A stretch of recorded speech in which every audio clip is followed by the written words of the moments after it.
ওর মধ্যেই ঢেলে দিচ্ছি।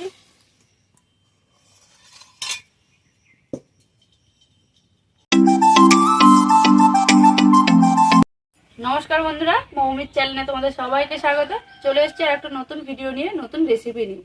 তো বন্ধুরা, আজকে কিন্তু একটা দারুণ রেসিপি তোমাদের সঙ্গে আমি শেয়ার করবো। আর এটা কি বলো তো বন্ধুরা, থোড়।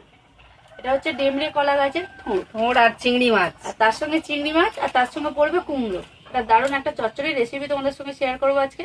তো বন্ধুরা, ভিডিওটা স্কিপ না করে পুরোটা দেখতে থাকো। এখানে আমি থোড়টা একদম সরু সরু করে কেটে নেব। এইভাবে প্রথমে গোল গোল করে কেটে নেব, নিয়ে সরু সরু করে আলু ভাজার মতো করে কেটে নেব। আর বন্ধুরা, থোড় কিন্তু কেটে রাখার সঙ্গে সঙ্গে লাল লাল হয়ে যায়। আর থোড় সবসময় আগে ধুয়ে তারপরে কাটতে হয়, কাটার পরে ধোয়া যাবে না।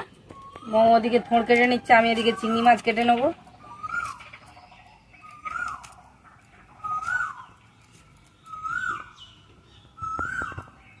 এদিকে উনুনটাও জেলে নিয়েছি।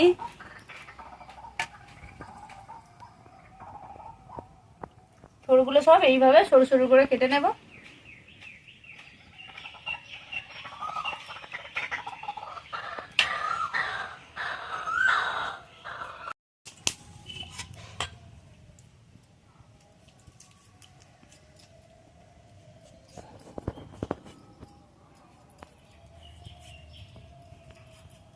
থোড় কাটা হয়ে গেছে। এখানে অল্প কুমড়ো কেটে নিয়েছি, এবারে দুটো আলু কেটে নেব।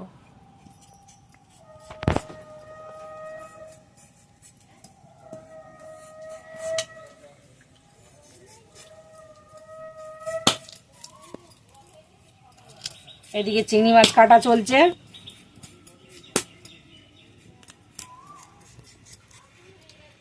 তো মৌ এদিকে সব কেটে কুটে রেডি করে দিয়েছে, আমি চিংড়ি মাছটা কেটে নিয়েছি। এবার তরকারিটা চাপিয়ে দেবো। কড়াটাও গরম হয়ে গেছে, উনুন জেলে কড়া বসিয়ে দিয়েছিলাম। কড়ার মধ্যে দিয়ে দেবো সরষের তেল।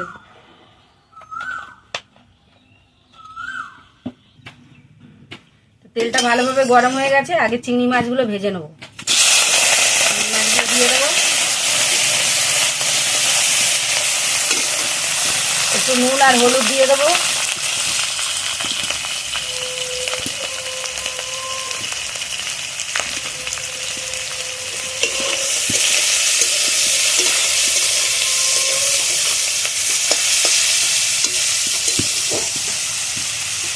চিংড়ি মাছটা ভেজে নিয়েছি, তুলে নেবো এবারে।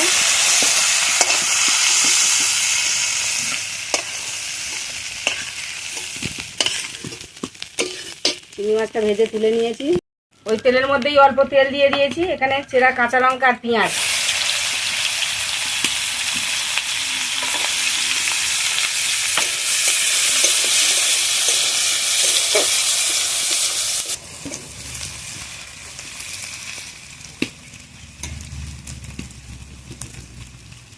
তো পেঁয়াজটা ভালোভাবে ভেজে নিয়ে একটু আদা রসুন দেবো। থোড়, কুমড়ো আর চিংড়ি মাছ চচ্চড়ি সত্যি খেতে টেস্টি হয় বন্ধুরা, একদম ঘরোয়া রান্না।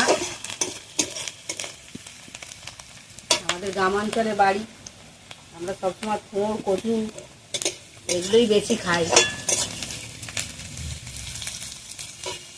আদা রসুনটা দাও। এবারে দিয়ে দেবো আদা রসুন বাটা। আদা রসুন বাটা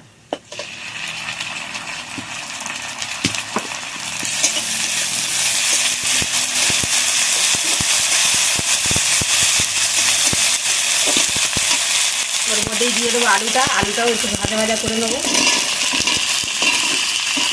আলুটা কেটেছে, বড় বড় করে কেটে দিয়েছে।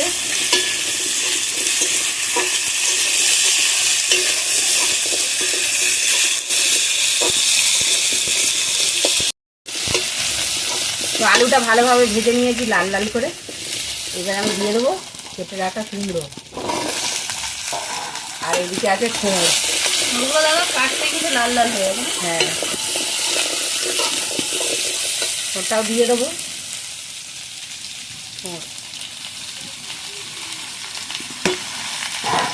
আমরা থোড় ভাজলে এরকম পেঁপের রস বের করে এটাই ওটা করতে হবে।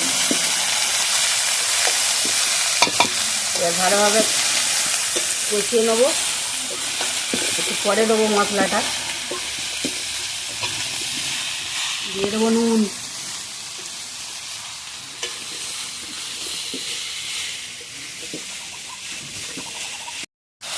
তো এবার আমি মশলাটা দিয়ে দেবো।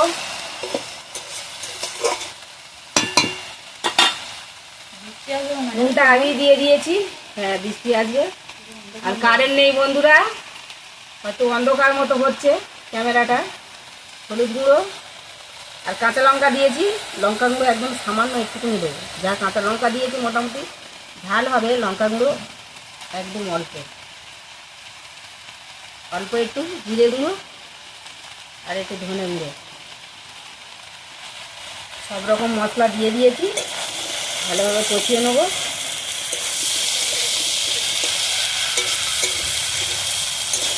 কাঁচা লঙ্কা চেরা অনেকটাই দেওয়া আছে, আর এমনি থোড় কুমড়ো একটু লঙ্কা কম লাগে, আর এই সবজিগুলোতে লঙ্কা কম খাওয়াই উচিত।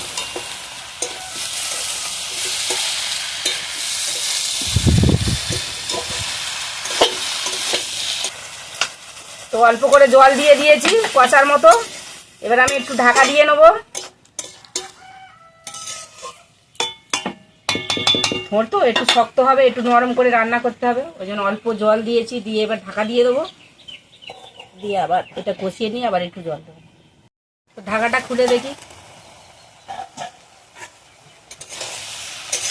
তো তরকারিটা ভালোভাবে কষিয়ে নিয়েছি, এবারে দিয়ে দেবো চিংড়ি মাছ, ভেজে রাখা চিংড়ি মাছ, ভেজে রাখা চিংড়ি মাছটাও দিয়ে দিলাম।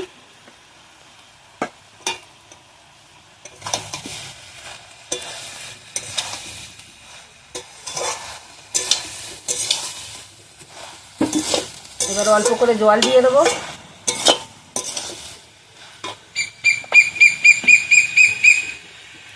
অল্পই জল দেবো, সব কিছু উপকরণ ভালোভাবে সিদ্ধ হয়ে এসেছে।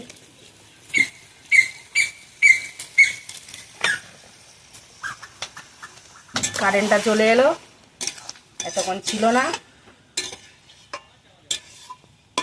আবার ঢাকা দিয়ে দেবো।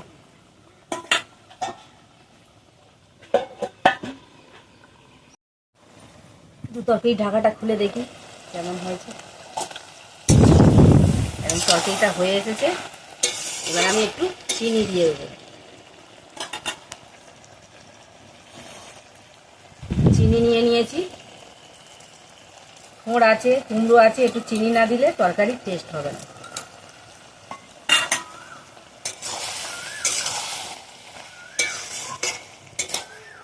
একদম তরকারিটা রেডি।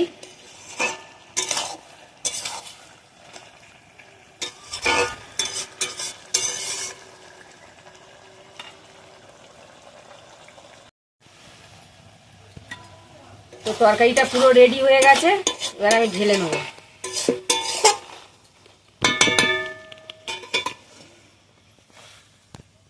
চিংড়ি মাছের বোলবাটিটাই নিয়েছি, চিংড়ি মাছ ভাজা ছিল, ওর মধ্যেই ঢেলে দিচ্ছি।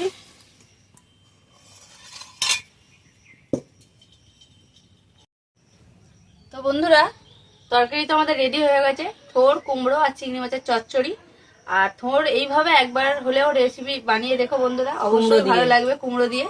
আর চিংড়ি মাছ দিয়ে হলে তো তারপর আরো টেস্টি আলাদা হয়ে যাবে। নিরামিষও করা যায়, চিংড়ি মাছ না দিয়েও তোমরা নিরামিষ বানাতে পারো। তো ভিডিওটা কেমন লেগেছে অবশ্যই কমেন্টে জানাবে, আমাদের রান্নাটা কেমন হয়েছে তাও কমেন্টে জানাবে। ভালো লাগলে অবশ্যই লাইক কমেন্ট শেয়ার করে দেবে। আমাদের পাশে থাকবে বন্ধুরা, আমাদেরকে সাপোর্ট করবে।